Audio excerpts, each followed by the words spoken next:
At least 28 bodies have been pulled from the Potomac River after last night's deadly midair crash between an Army helicopter and an American Airlines flight from Kansas, which killed all 67 people on board both aircraft. The helicopter apparently flew into the path of the plane as it was landing after the pilot acknowledged seeing the jet approaching that runway. We are going to conduct a thorough investigation of this entire tragedy, looking at the facts. Some of the people on the plane were coming from a figure skating event in Kansas. News 5's Nadine Abusada tells us a local skater was also there but took another flight home.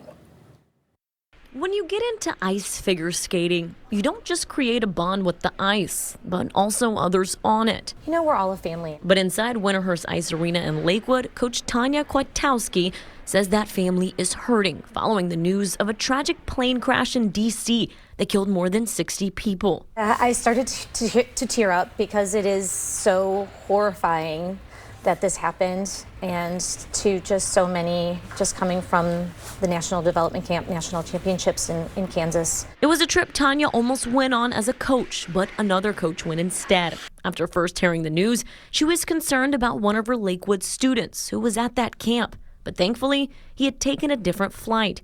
But he lost friends on that D.C. flight. I know this is going to be hard for him, and we're here to support him moving forward. Coach Tanya lost friends too. How tragic for the skating community to lose, the 1994 pairs world champions, Shishkova and Naumov. When I woke up around 6 this morning, I saw the news and I instantly started sobbing. As Victoria Harmon, the vice president of Winterhurst Figure Skating Club, grapples with the news, she's also trying to support her skaters who were frantically trying to connect with friends. Some of the young skaters reach out directly to me and say, a lot of my friends have passed. A lot of my friends are dead. And this is coming from a 12-year-old. As Victoria and Tanya grieve themselves. How do you think the community moves forward from this?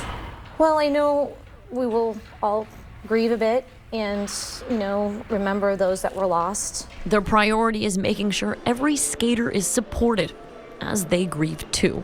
This is a very heartbreaking thing because this is, for some of our children, their first brush of grief and death and understanding what grieving is. At Winterhurst, they do have a therapist on staff to be there for the ice skaters. They also say that there's possible fundraising and community events to come in the future. Reporting in Lakewood, Nadine Abusada, News 5.